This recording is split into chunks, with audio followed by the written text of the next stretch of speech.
Olá, povo de Deus, que a graça e a paz do Senhor Jesus estejam com todos neste dia. Hoje, dia 1º de março de 2023, estamos aqui mais um dia com a graça do Senhor para trazer a palavra do dia. E vamos continuando o nosso estudo no livro de 2 Samuel. Estaremos fazendo a leitura do capítulo 6, do versículo 1 até o versículo 23, que está escrito assim: Davi traz a arca para Jerusalém.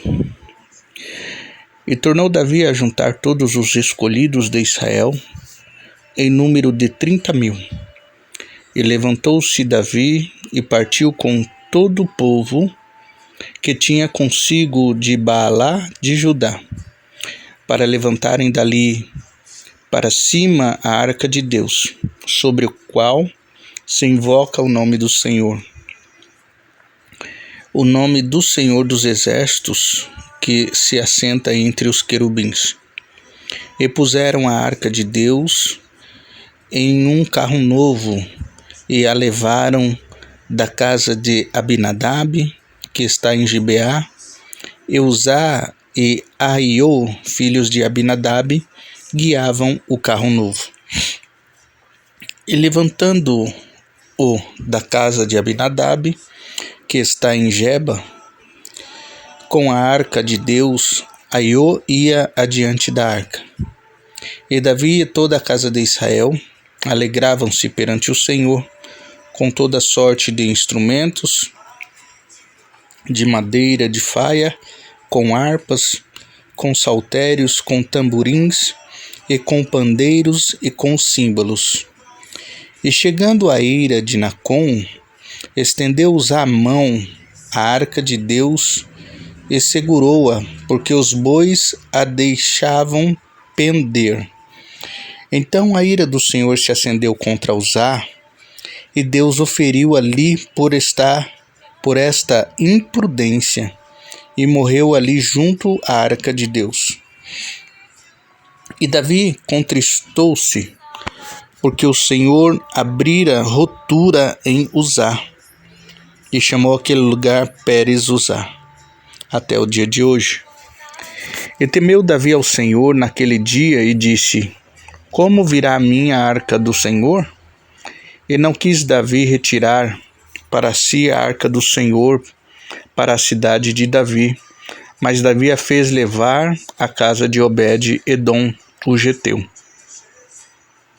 E ficou a arca do Senhor na casa de Obed-edom, o geteu, 3 meses. E abençoou o Senhor a Obed-edom e a toda a sua casa. Então avisaram a Davi, dizendo: Abençoou o Senhor a casa de Obed-edom, e tudo quanto tem, por amor da arca de Deus. Foi, pois, Davi e trouxe a arca de Deus para cima da casa de Obed-edom, para a cidade de Davi, com alegria. E sucedeu que, quando os que levavam a arca do Senhor tinham dado 6 passos, sacrificava a ele bois e carneiros cevados. E Davi saltava com todas as suas forças diante do Senhor, e estava Davi cingido de um éfode de linho. Assim, subindo, levavam Davi e todo Israel a arca do Senhor com júbilo e ao som das trombetas. E sucedeu que, entrando a arca do Senhor na cidade de Davi, Mical, a filha de Saul, estava olhando pela janela e vendo ao rei Davi, que ia bailando e saltando diante do Senhor, desprezou-o no seu coração.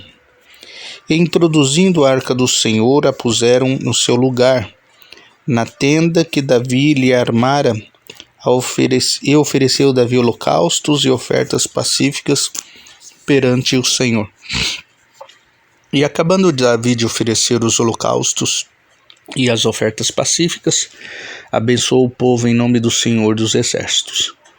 E repartiu a todo o povo e a toda a multidão de Israel, desde os homens até as mulheres, a cada um bolo de pão e um bom pedaço de carne e um frasco de vinho E então foi-se todo o povo, cada um para a sua casa. E voltando Davi para abençoar a sua casa, Mical, filha de Saul, saiu a encontrar-se com ele e disse: quão honrado foi o rei de Israel, descobrindo-se hoje aos olhos das servas de seus servos, como sem vergonha se cobriu qualquer os vadios. Disse, porém, Davi a Mical: perante o Senhor que me escolheu a mim, antes do que a teu pai e a toda a sua casa, mandou-me que fosse chefe sobre o povo do Senhor, sobre Israel. Perante o Senhor me tenho alegrado. E ainda mais do que isto, me envilecerei e me humilharei aos meus olhos das servas e das servas de quem falaste, delas serei honrado. E Mical, filha de Saul, não teve filhos até o dia da sua morte. Amém? Louvado seja Deus pela sua santa palavra que nos ensina e nos inspira a cada dia. Aqui Davi trazendo a arca, da onde a arca estava, para um lugar que ele tinha no seu coração e deixar a arca representava a presença do Eterno. A arca era onde Deus se manifestava.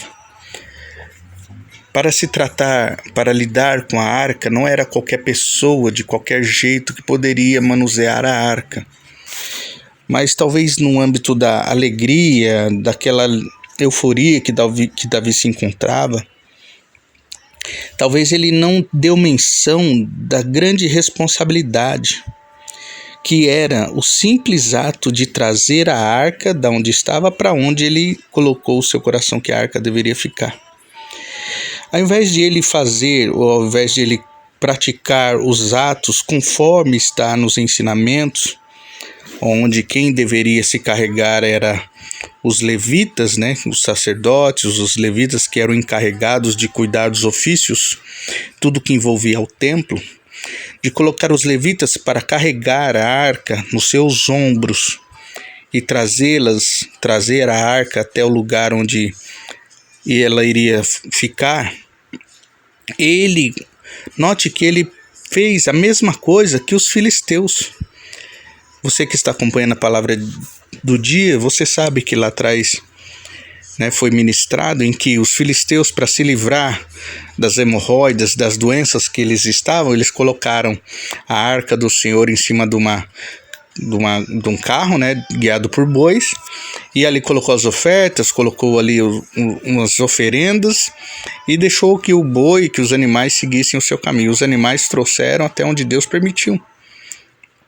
Então, ao invés de ele fazer conforme está na instrução de mandar os homens que eram encarregados de cuidar disso, trazer a arca nas suas costas, não fez mesma coisa dos filisteus. Preparou um carro, enfeitou o carro, trabalhou no carro e estava muito feliz, muito alegre. E esse é o maior problema, porque eu posso levar isso para um lado de adoração.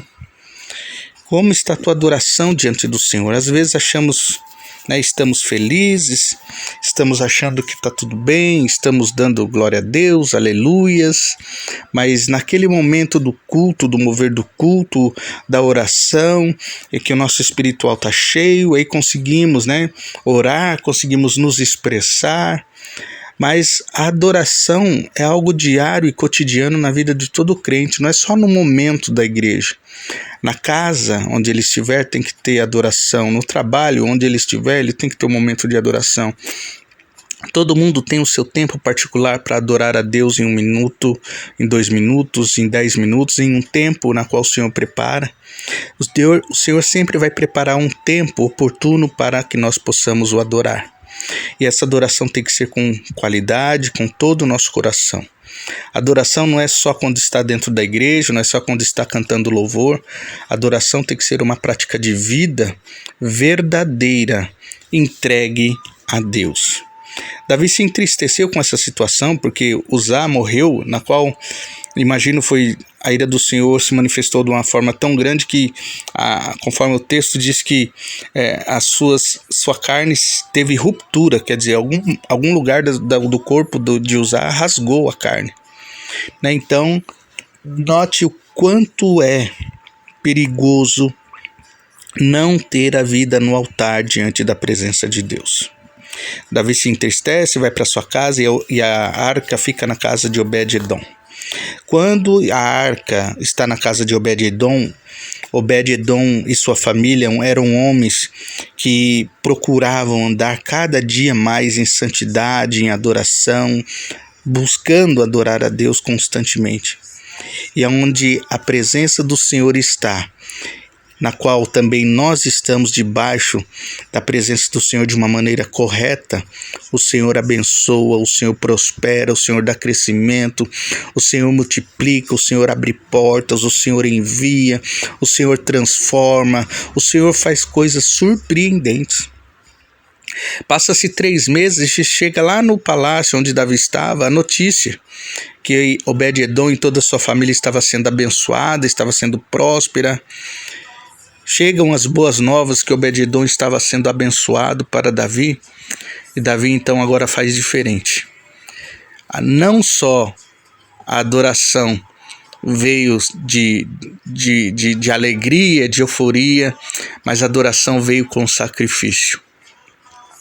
O que nós temos é que entender que a nossa vida tem que ser como um sacrifício real e verdadeiro diante do Senhor. Quando abrimos mão das coisas carnais, quando damos prioridade para o reino de Deus, quando colocamos como prioridade as coisas do Senhor, aí nós estamos colocando a nossa vida como um sacrifício para agradar a Deus. Abrimos mão das nossas vontades, dos nossos desejos, para sentir a presença dEle. E a melhor coisa do que sentir a presença dEle é sentir a sua aprovação. E aqui Davi então sente a aprovação. E a aprovação vem de uma maneira tão completa na vida de Davi, que ele pula, que ele salta, que ele festeja. E aí tem algo interessante. Quem não está no mesmo âmbito ou na mesma fiação da adoração, ele não entra para adorar, mas ele entra para criticar. E esse é o perfil de Mical. Mical não está na adoração, Mical só não tá no ambiente, ela está fora do ambiente só olhando para criticar, para apontar, para falar. E quando Davi chega na presença dela, ela não perde a oportunidade, ela o confronta, ela aponta. E Davi não perdoa, né? Davi traz as claras para ela. Deus me escolheu antes de ter escolhido o teu pai, para que eu fosse rei, para que eu fosse o cabeça do povo. E ali parece que o Senhor coloca, uma sentença sobre a vida de Mical, porque Mical, que era para ser, dar a herdade, sim, de Davi, mas todos iriam lembrar da casa de Saul. E aí Mical não tem filhos, porque a promessa foi feita para Davi, e a promessa não foi feita para Saul. Então Davi tem filhos com as outras mulheres, mas Mical não gera nenhum filho até a sua morte. Entre no ambiente da adoração. Entra no ambiente de adoração sincera, e o Senhor vai fazer coisas grandes na tua vida. Amém? Que você possa ter um dia abençoado. Desejo a você um dia próspero para você e toda a sua família, em nome de Jesus. Quem vos fala é o pastor Mateus, da Igreja Apostólica Sol da Justiça. Até a próxima, fiquem todos na paz do Senhor.